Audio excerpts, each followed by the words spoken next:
Before he was the Prince of Darkness, before the skulls, snakes, and chaos, there was a quiet boy in Birmingham named John Michael Osbourne.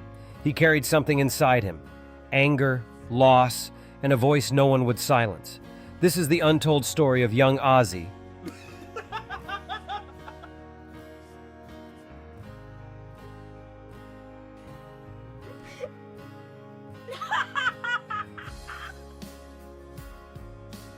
Before to start, I really appreciate hit the like and share with friends. That's help a lot to make more good content for the fans of music. Born in 1948 into a working-class family, Ozzy was one of 6 siblings. Their home was cramped, gray, lined with factory smoke, and full of struggle. His father worked in the factories, his mother held the household together. For young Ozzy, life was never simple. His father, Jack, worked night shifts at General Electric Company as a toolmaker, Mother Lillian at the Lucas factory. Growing up in working-class Birmingham, the walls were thin, money was tight, and jobs were everywhere, but hope rarely was. The house at 14 Lodge Road, Aston, 2 bedrooms, shared by siblings Jean, Iris, Jillian, Paul, Tony, and John. John Michael felt the weight of that environment early. The hum of machines, the clang of tools, the smell of oil. It shaped him before he even heard a riff. His nickname: at school he was already called Ozzy, short for Osbourne, a name that stuck from the playground. In school, John struggled. He was ridiculed for slowness, for being unkempt. In some accounts, he was sent home repeatedly for hygiene issues, told he smelled or wasn't clean enough. Those wounds cut deep. He felt weak, stupid, unworthy, but the steel beneath was forming.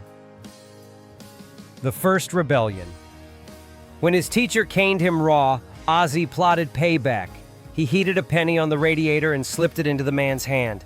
The scream echoed down the hall, and Ozzy grinned, his first taste of power. Ozzy couldn't read well. Dyslexia, teachers' taunts, and fists from bullies. He was once sent home for being unclean. Each insult hardened him. Each bruise taught him that pain could be survived. There was one place Ozzy felt safe as a kid: the cinema. He loved horror movies, monsters, graveyards, dark stories that most kids found frightening. But to Ozzy, those films felt strangely familiar. The atmosphere, the darkness, the strange characters, they spoke to something inside him.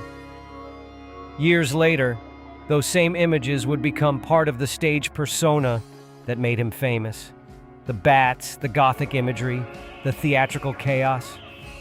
But back then, it was just a working-class kid escaping into the dark glow of a movie screen. Crime and consequence. Ozzy tried burglary, but he was terrible at it. He left fingerprints, got caught, and landed in jail for 3 months.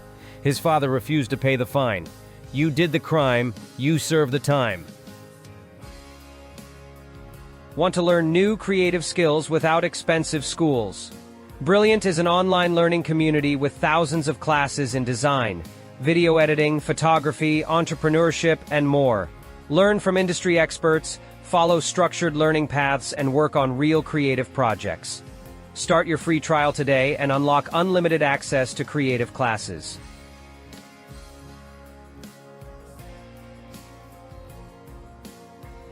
When Ozzy got out of prison, he felt lost. Most of his friends were heading into the same cycle: factories, drinking, and dead-end jobs. Birmingham in the mid-1960s was not a place where dreams were encouraged. But something inside him kept pushing. He didn't want the factory life. He didn't want the slaughterhouse again. He wanted something louder, something bigger. Death as daily life. His first real job was in a slaughterhouse. Cattle, blood, and noise. "I got used to death," he said later. "You stop feeling it." The smell followed him home and into his lyrics years later. But there was one thing that made Ozzy feel powerful: music. He listened to blues, rock, anything loud. He joined local bands, jammed in garages. The more he lost in sound, the more he found himself. It was therapy, and rebellion in one. Then one day he heard a song that changed everything. It was She Loves You by the Beatles. Ozzy later said that moment felt like a door opening. If 4 young men from Liverpool could conquer the world with music, maybe a kid from Birmingham could do it too. From that moment on, he was obsessed. Records, radio, live shows, anything connected to music. For the first time in his life, he saw a future that didn't involve factory machines. Ozzy started putting ads in local music shops looking for musicians. One of them famously read, "Ozzy Zig needs gig." It caught the attention of guitarist Tony Iommi, bassist Geezer Butler, and drummer Bill Ward. They were young, loud, and just as restless as Ozzy. At first, the band played blues and rock covers under the name Earth. But something strange began happening when they rehearsed. Their music sounded darker, heavier, almost ominous. In his early 20s, Ozzy's world was chaos. Drugs, parties, near misses. He admitted he wasn't just playing rock, he was testing limits. He caught fire twice, he acted wild, he leaned into darkness because that's what people expected of him. But behind it all was a search for meaning, identity, purpose. And when you look back at the boy from Aston, it's almost impossible to imagine what the world would eventually see. A quiet kid in a cramped house in Birmingham, struggling in school, unsure of his place, carrying more doubt than hope. But sometimes the people who feel the most lost early in life are the ones who change the world later. Before the stages, before the chaos, before the legend of the Prince of Darkness, there was just John Michael Osbourne. A kid trying to survive the noise of factories, bullies, and a future that didn't seem very bright. Music gave him something the world hadn't yet: a voice.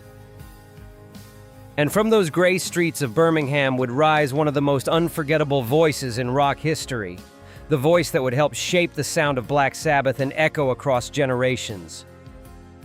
Because sometimes greatness doesn't begin with confidence or fame. Sometimes it begins in a small house with a misunderstood kid who refuses to stay silent.